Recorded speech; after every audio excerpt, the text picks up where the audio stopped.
Oh, yeah? Okay. Time to boot up and suit up because we're going to fight for Rome. Well, we're following the career path of one Pyrrhus. That's right, because we did part 1 and part 2, but all of you were demanding for part 3 because we returned back to true Rome. So it's Pyrrhus versus the Romans and Carthaginians. So as we all know, this guy claims to have victory over Rome, but yet he took more casualties. Last I checked, that doesn't count as a victory because Rome never backs down. So this is from Kings and Generals. Of course, everyone ring, the ring bell notification. Hit that. Be sure to like, comment, share, and subscribe. Support the original content creator. That link can be found in the description box below. But now let's get ready to find out a little bit more about this guy named Pyrrhus is trying to do as he is making this attempt to conquer Roman lands, or soon-to-be Roman lands. So, grab yourself a tasty snack and a tasty beverage. Huge shout-out to the Millers Guild making true Roman bread for true Romans. Let's enjoy this video in a 3, 2, and an uno.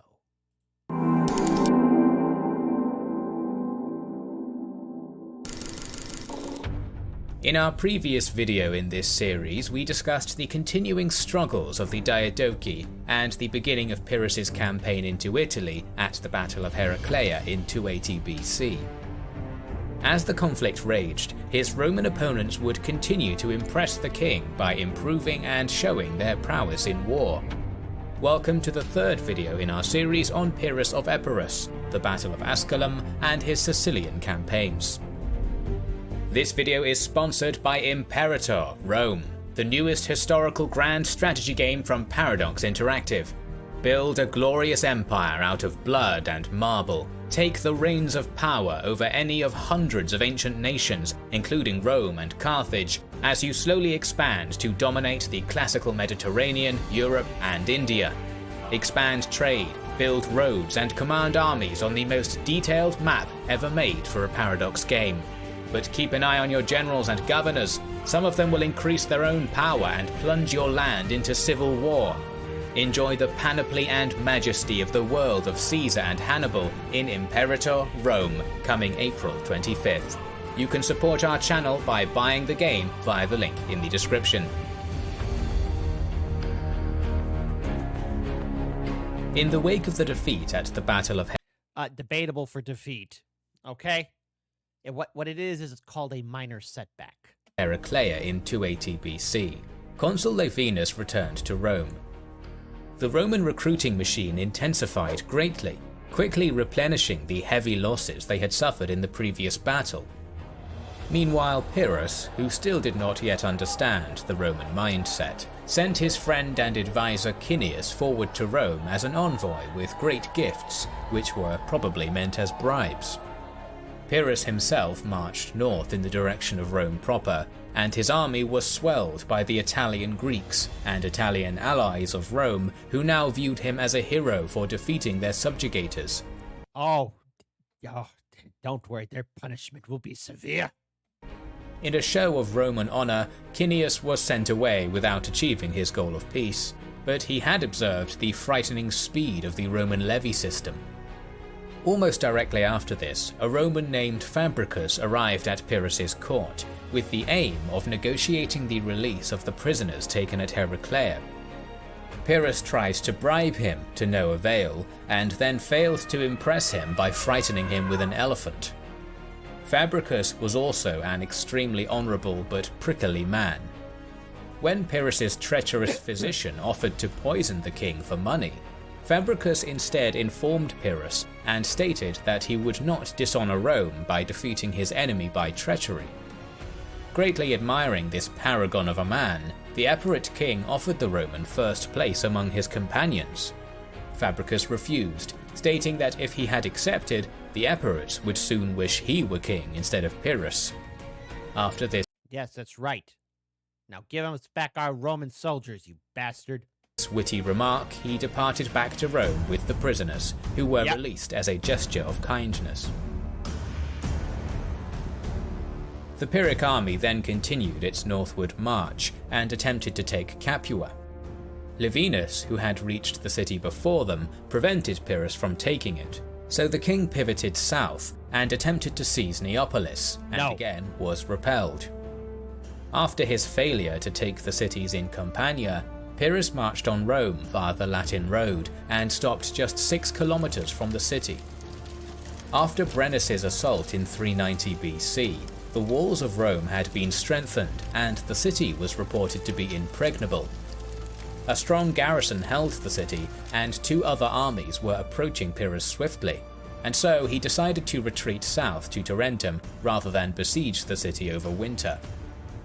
With the Romans That's right. Keep running. Get out of here, you bastard. refusing to make peace, the campaign would continue into 279. Since his victory at Heraclea, the Italian tribes had flocked to his banner. Samnites, Lucanians, Bruttians, and Salentines all sent contingents to join Pyrrhus's army. This year, instead of attacking the enemy capital directly, he would campaign up the Adriatic coast in Apulia, hopefully inducing more of Rome's allies to change sides and securing his supply lines back to Epirus. In spring, he began his advance. Up until this point, the legions had been reluctant to confront Pyrrhus after their prior defeat at Heraclea, but having the important Apulian cities threatened, they were forced to, and marched south to meet the Pyrrhic army near the city of Asculum. Consuls Publius Decius Mus and Publius Sulpicius Severio commanded the double consular army that the Romans had brought, consisting of around 40,000 legionaries and 5,000 cavalry. Come on, Rome. We didn't hear no bell. In addition, they had learned from their previous defeat at the hands of Pyrrhus's elephants, and had constructed roughly 300 anti-elephant wagons, armed with iron tridents and manned by missile troops. Pyrrhus, meanwhile, had around 38,000 infantry, 5,000 cavalry, and 19 elephants.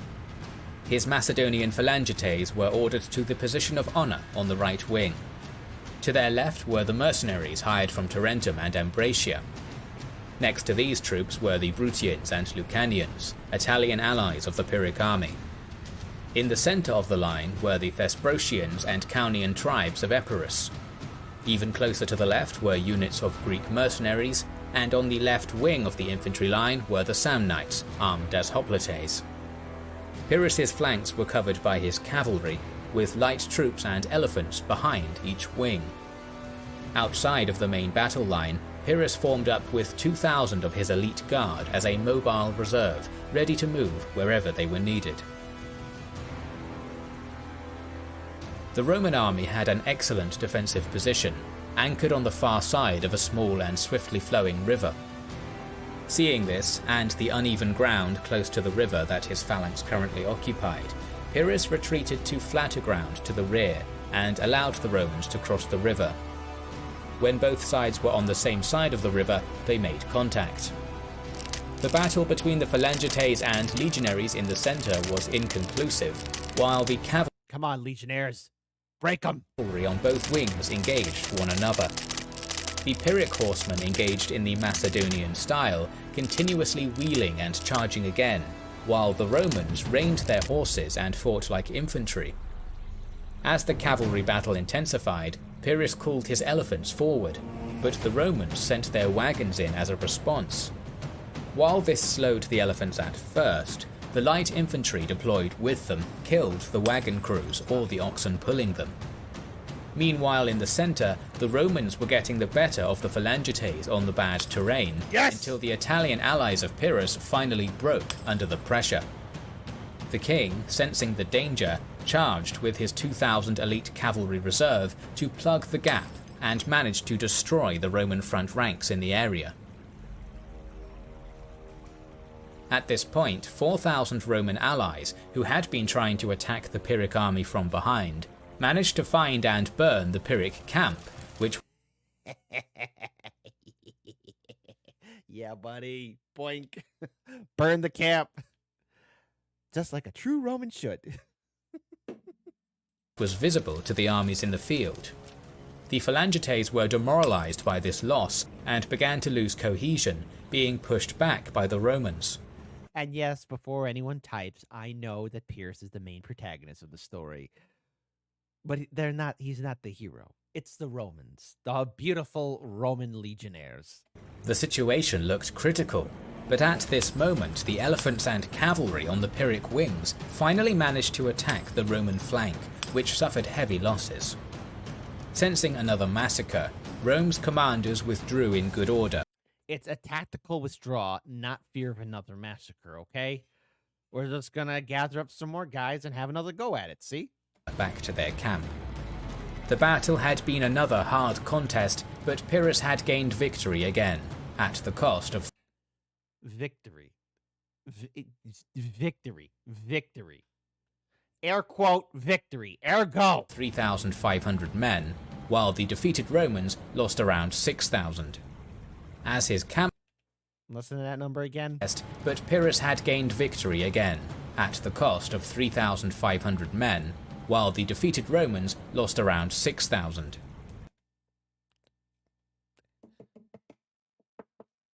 Still, it wasn't it's just called a withdrawal, that's all.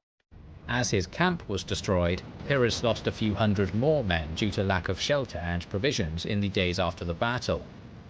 He surveyed the destruction and corpses all around him, and famously stated, "One more victory, and we are undone."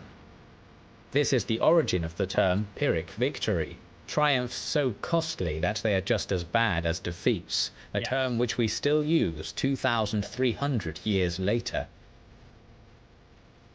After the bloody battle at Asculum, Pyrrhus once again marched back to his base at Tarentum and began to recruit fresh soldiers in order to fill his depleted ranks. As he recovered, 2 embassies arrived, each with a unique opportunity for the Epirot king. One was from Macedon back across the Adriatic, where in 279 BC, Ptolemy the Thunderbolt marched out to meet a Gallic invasion and had been killed after falling from his horse. Macedon was in trouble and needed a king who was a proven warrior. The second envoy was from the Greek cities of Sicily, which were beset by enemies, including the Mamertine mercenaries and, more importantly, the extremely wealthy Carthaginians. Likely tempted by ambitions of invading Sicily as a springboard to conquering Carthage, Pyrrhus opted for the Sicilian option. Carthage destruction will soon happen at the hands of Rome, not Pyrrhus. Horrifying his Tarentine allies. In late summer of 278, he departed Italy for Sicily with 8,000 infantry and 2,000 cavalry, his ships managing to avoid the Carthaginian blockade of the island. Pyrrhus's force landed at the eastern coastal city of Tauromenium, where a local tyrant had already declared his allegiance to the Epirot king. From there, he sailed south to Catana. The citizens welcomed him as a liberator, and the army received 3,000 reinforcements. At this point, he travelled with both his army over land and ships at sea towards Syracuse. The Carthaginian army, which was besieging the city, had no naval support, and were caught off guard by Pyrrhus's advance, retreating soon after despite their numerical advantage.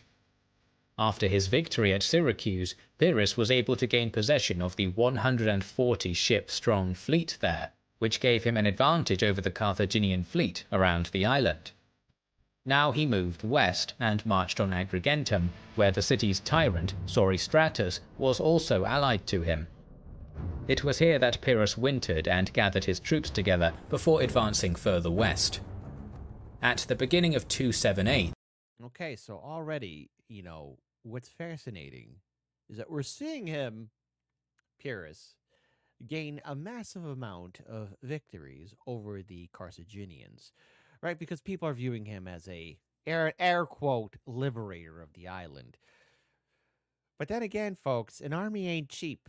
And what I'm familiar with was the history, thanks to the unbiased history of Rome. Dovahati. I wish you would continue on with the Roman history.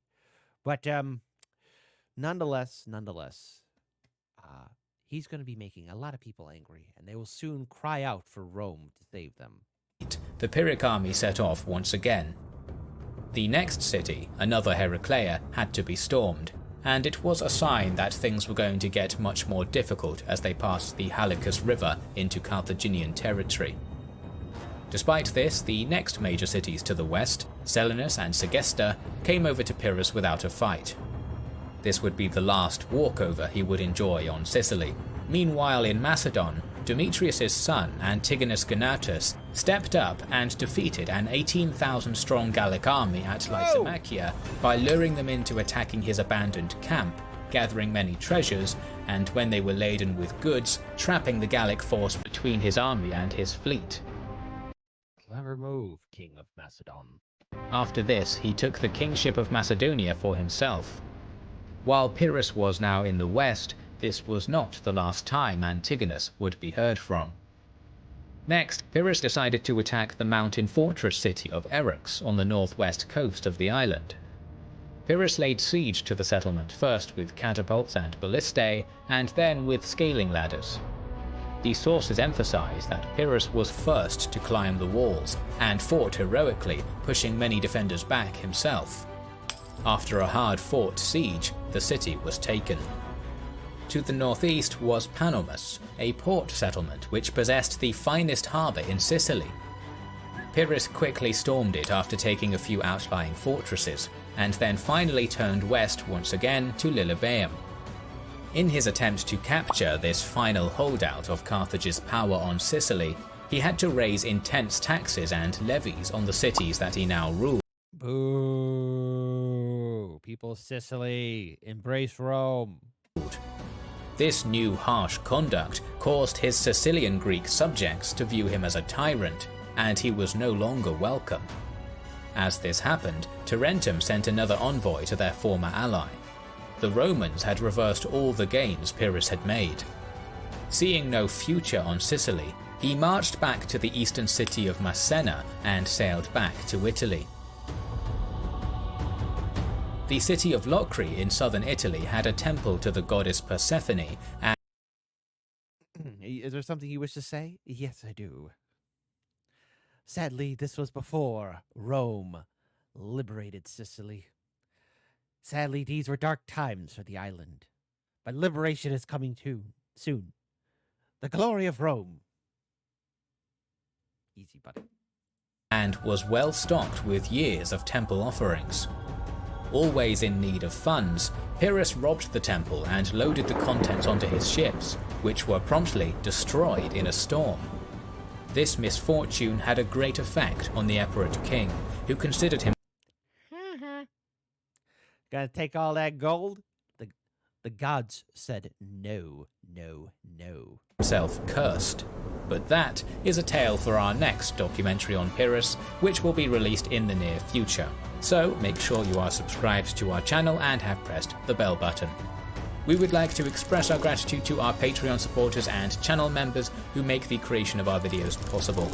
Now you can also support us by... All right, so I think we just realized something here, that Pyrrhus bit a little bit more than he could chew, and that he was clearly overwhelmed by a situation that was understandably, and I think we all can agree right now, he was out of his element. But no, first of all, getting serious here, to launch such a successful campaign and defeat the Roman Republic at the time was a feat that was unheard of, and the thing is, were it not for Pyrrhus landing on Italy, I don't think the Roman war machine would be as effective as it is now, nor would it have been able to defeat Carthage and many other challengers to it early in its Republic era, were it not for these important lessons, especially in regards to controlling the Italian peninsula and, of course, the three outlying islands in centuries to come. So, you know, Pyrrhus being a tactician and somebody who clearly liked to play the game very close and very fast, we are going to witness his eventual downfall. Now, I'm familiar with this because in his next conflict, and we will continue on with this series because, you know, there's only one more part to it, and then we, you know, push forward and check out more stuff. But this was suggested by one of our viewers, and of course, you, our viewers and subscribers, have always encouraged us and supported us along the way. Please consider supporting our channel. Check us out on our Discord and our Patreon page. If you may not be aware of this, we have our other React channel, Chicago Reacts. which in turn is connected to our Discord, Patreon, and so much more. So if there's content in history that you guys and gals want us to check out here at Americans Learn, give us your feedback, because without your thoughts, we be flying in the dark. So let us know what stuff you want us to check out, what stuff we should get our learn on for, because you all of you make this channel happen, and without all of you, we wouldn't be here. So be sure to sweep. Be sure to sweep your true Roman house, drink some true Roman wine, eat some true Roman bread, and make love to your true Roman wife. And we continue on. But Pyrrhus, something tells me Rome will have its revenge.